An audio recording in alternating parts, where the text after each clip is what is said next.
Welcome back to the Sooner Surge.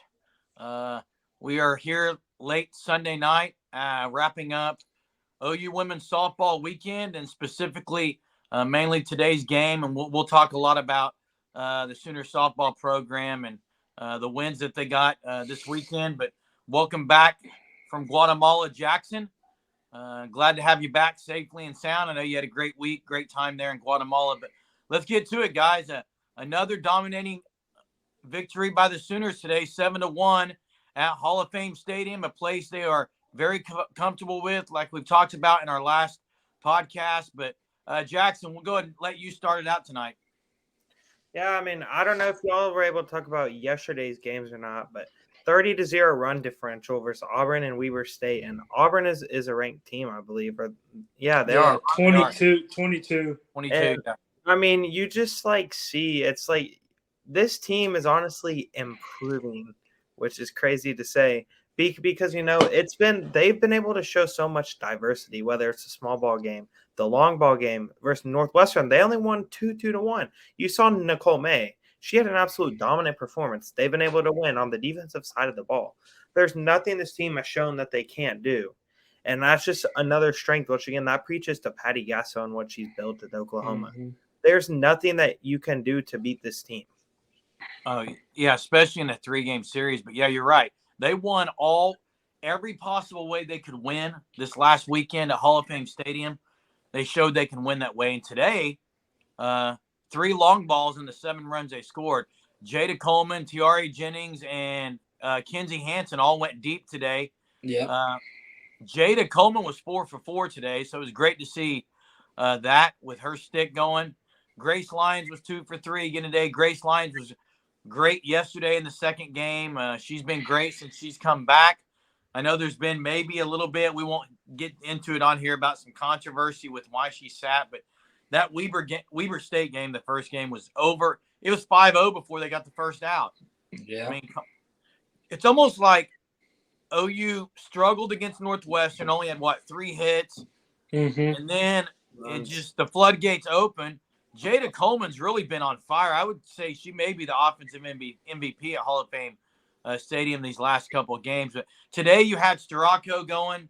She went 5 innings, had 11 strikeouts. Again, pretty dominant on the mound. That game was close a lot of the way, guys, until OU kind of blew it out of the water there.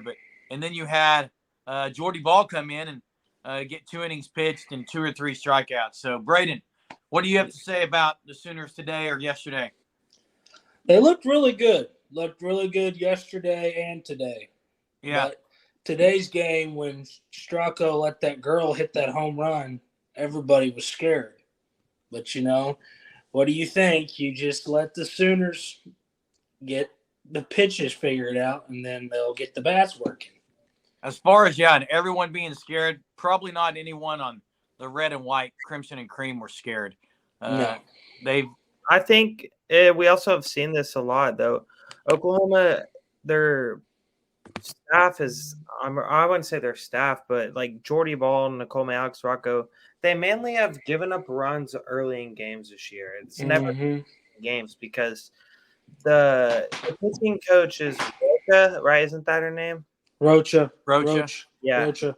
She has had the ability to adjust because OU's been so good at this over the years where teams – they start out just swinging away. Oklahoma sees the type of approach they're going to take on them, and then they adjust and they just dominate from there.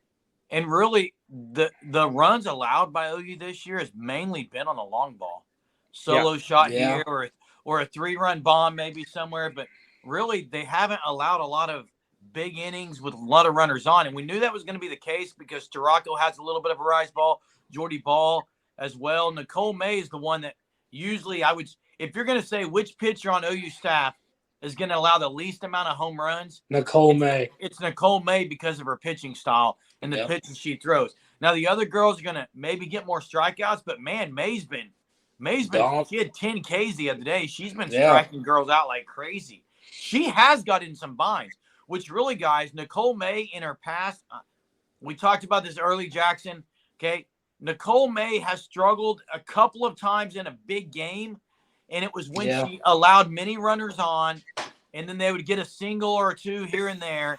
It was never the long ball. This year, when they're getting the runners on, she's really shutting them down. So you can tell she's grown, she's experienced, she's gotten tougher in those situations. And look, I said I wasn't going to talk about it, but we can talk about it. The Grace Lyons things is interesting. Okay, now I don't Yeah. really know much about the speculation with that. well, here's Yeah. what happened, Jackson. So Grace Lyons has been out with an undisclosed illness. Undisclosed illness is what we've been told. That's all I can find when digging a little bit is undisclosed Mhm. illness. So she came back in the first game against Weber State, played she didn't start that game. She came back in the middle of it. Yeah. And then she played against Northwestern. I think it was Northwestern, right, guys? Yeah. Yeah. And then she did not start yesterday against Weber State. And Turk was on Twitter and took to Twitter and made comments of, do what? Yeah, I saw that. And said, how do you not start your captain? And there were people commenting back and forth about, don't question Patty Gasso, which I'm not here to question Patty Gasso Yeah. because she's the GOAT. But it is interesting that she sat again and that he would say something about that, because you think if she thought she should sit, he wouldn't be saying that. So I don't know if it's all speculation. Those comments were then deleted from there, and she did great. She played great in the doubleheader in the second game, but it is interesting as to why maybe she didn't play both those games, because it's not like Gasso was sitting all the stars against Weber State. No. So it's interesting. I don't know what the undisclosed illness is. I think that would tell us a lot. Yeah, for sure. And I don't know whether she could have been struggling with something, and maybe because a common struggle with athletes these days has been mental health. It could have been something with that. I don't know. Well, yeah. She could have been sick really She bad. could. Yeah, I was thinking like maybe she had COVID or something. Yeah, I don't know. I mean, and everything we say here is speculation. So viewers don't think that we really know, because I've tried to dig some and I haven't found anything out. I didn't see anything in the post game that was asked about that. But yeah, so what this team seems to show me this year, every ranked opponent they annihilate. They've actually beaten the ranked opponents. Yeah. Outside of Weber State. Northwestern was not ranked, and it was a tight game 2-1. It's almost like they're like those teams, those great dynasties where you just play with your food a little bit before you pounce on it and actually eat it. That seems to be what they're doing a lot of, except when it's the great competition, they just devour it from the beginning. Yeah. So. Sure. I mean, I don't know, like, really what else you can ask from Oklahoma besides is now the only thing that's left for them to do is another national championship. And I mean, obviously it would be disappointing and upset if they didn't win, but I feel like they've proven enough that there's nothing left to prove, Oh, I know. How do you continually motivate a team like this? That's one thing. Patty Gasso seems to do it. But, man, that would be a difficult thing, playing this, because they play a lot of games, guys. It's not like they're going one game a week. With that, what is their schedule coming up? They got Texas real soon. They got Iowa State Friday. Okay. On the road? On the road. I know Texas is early, but Texas isn't as good as they were last year. No. OSU lost. Yeah. I saw. They did lose? Not today. I think it was yesterday, wasn't it? But, yeah, maybe it was yesterday. Well, I mean, no one is near as good as Oklahoma. It's Oklahoma above the rest, right? So no, not even close. So today's game, when Stracco gave up that home run, I knew she was going to settle down, find her spot. And then, she was throwing pitch after pitch. Oh, yeah. Strikeout. What, she have 11 strikeouts today? Yeah, 11 Ks. And then I feel like another player that deserves a lot of praise. This player is not getting as much praise as she deserves. I know who you're going to say. Who? Jordy Go Ball. ahead and say it. No, I'm not going to say Jordy Ball. I thought you were going to say Haley Lee. That is. It is Haley Lee. That's who I was going to. she's been outside of Tiari Jennings and Jada Coleman. She's been the best player. Hey, Well, maybe and Burrito. Burrito. Alyssa yeah. Brito. Yeah. Hey, I think Jada Coleman. Ball player, Braden. Yeah, Jada- she's legit. Jada Coleman, she's starting to find it. And guys, over these last couple games, I'll say Jordy Ball, she's starting to get her groove back. It's She starting is. to get back to her. And if you have Mace, Storako, and Ball all pitching at this high of a level, It's game gosh. oh my gosh. Hey, that is the one thing that's different about this team. Years past, they would get in the College World Series and they'd pretty much throw one girl Mm-hmm. over. This year, this is the most depth they've ever had on the pitching staff. And then I don't think people really know as OU fans how good Kirsten Deal is, but whenever you watch her pitch, she looks just like the others. She's dicing them up as a true freshman. Yeah. Oh, yeah. Kenzie Hansen, you can't talk enough about behind the plate either. No. She's so valuable. Golly, they're so deep, guys. Sydney Sanders even yesterday had a good She came out of her comfort zone. competition makes you better, guys. If you want to see the field. Yeah. And then another player that doesn't deserve enough praise. I don't know, Braden, if you even realize I'm going to say this person, but Alina Torres. Yeah, I was just about to say that actually. She's starting to get comfortable, and she really is. They're so deep. Yeah. And then you can't forget about Jocelyn Erickson. Can't forget about her. And who's the other one that's starting to? Oh, Nugent. Nugent's starting to. Sophia Nugent, man. Yeah. Oh, I just think about all these girls. Several of those we've mentioned, guys, have been transferred into this program, and just why would you transfer in when there's this much competition? It's because the environment has got to be so great, so just a lush environment. The coaching that you get at this program, next level. This is going to be exciting to watch and see if they even will add another loss to their. Last time we said that, though, we jinxed them and we lost the game. Yeah. But I tell you who's playing pretty good right now is Riley Boone. Don't forget about her. Yeah, that's another one we haven't mentioned, Riley Boone. I mean, is there anyone on the team that isn't playing good? I mean, probably just those who aren't playing at all. That's about it. Yeah, probably. Well, Quincy O'Lilio is not bad. No, she's decent. I think she didn't play at all last year. The two freshmen. This was really I think they redshirt her last year. Yeah, they did. Well, guys, you guys want to talk about some girls basketball? Sure.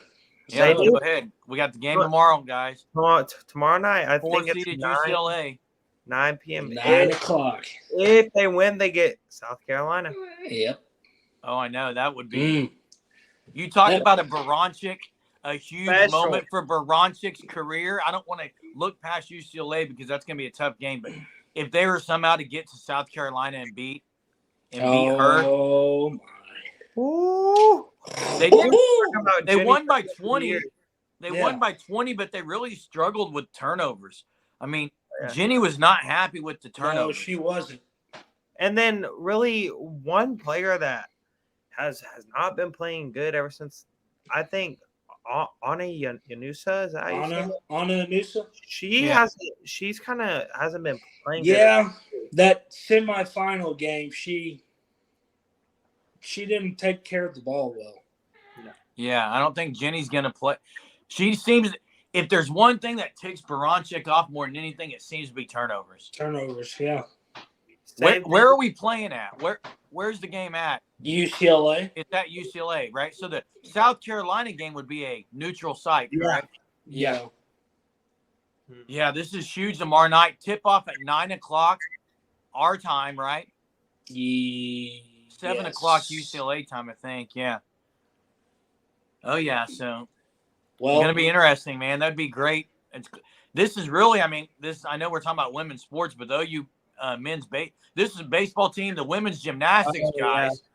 I mean, KJ Kindler, she's beast. She is. She's the GOAT right there. There's not a women's program in the entire nation that's got as good at women's sports as OU does. You look at it. Even the women's tennis team is pretty good. Yeah. You can't find a women's program in the nation that can compare to OU. No. I mean, I don't know if you can name any athletic programs that are near as good as OU and everything. Yeah, I know. Yeah. Pretty incredible. I mean, and all praise goes to Joe Castiglione. Joe C. Josie, yeah. But I tell you what impressed me last night of the basketball game was when T-Rob got hot. It was hot. Oh yeah, when she gets going, dude, it's over. Combine her with Williams and the others. Yeah. Yeah. Yeah. Aubrey Jones. Yeah. Oh man. I hope they can upset the Bruins tomorrow night in Poly. We got to go watch them. Yeah, I mean, hey, if that's why, and also OU fans, there's more than 50 OU fans in Los Angeles. Come on, we gotta Get show out there, yeah. I'm sure Look at that game tomorrow night. there'll be a Yeah. crowd. We'll And see. then, hey, I think if OU does end up having to play against South Carolina, you're gonna see the Sooner faithful there. I really do think you will. I wonder where that neutral site game is. Hmm. We'll have to look it up. Let's get by the Bruins first before we have our next Yeah, one. let's take care of one game at a time. Yeah, well, if you guys had so let's see, it's Iowa State next in softball. Yeah. Do we know who's after Iowa State? Is it Texas? I know Texas is pretty it early. is Texas. Texas. Yeah. Texas at Hall of Fame Stadium, and then 2 games in Norman. Really? Yeah. So, yeah, Sold out. always. All right. Well, OU girls basketball. Braden, do you know anything about UCLA before we hop off here? They're pretty good. I mean, I don't know much they've about got some height. I know that. them. So did that last team they played. Yeah, Portland was tall Portland too. had height. But you need to play against a team like UCLA in order to get paired for the height of South Carolina if you do want it. Yeah. Oh yeah. South Carolina is I'm legit. taking the Sooners tomorrow night. Jenny Baranchek gets it done tomorrow. If Jenny can go all the way, oh my. Going all the way is just going to be so hard. But I think if even you can get into a game where it's a close game against South Carolina. That's what I think. That would be a huge momentum boost for OU. I mean, Sweet 16. Imagine getting to see Maddie Williams against Aaliyah Boston. What a fun matchup. Oh yeah. Oh, yeah. Because you know the dog mentality that Maddie Williams has in her. She doesn't back down from anyone. And that's that'll be great. And then like today I watched some of the South Carolina versus USF game. And that USF center, she was not backing down. Yeah. Aaliyah Boston. She held her own for a while. All right, guys. Thanks for joining us, guys. Yep. Good to have you back, Jackson. Viewers, make sure you subscribe to our channel, YouTube channel. Again, go follow Surge Sports Network. I know Jackson's going to put out an OU softball article there later. We will start having more OU softball articles weekly on there, as well as other sports that we cover from across the country, from writers across the country, all high school students who are wanting to pursue careers in journalism. So hop on board and support us by viewing these articles and just leaving us comments and telling us what you like about it, what you don't like about it. We're here to listen. We're here for you guys, the viewers. And thanks for hopping on tonight. Yeah. Boomer. Boomer.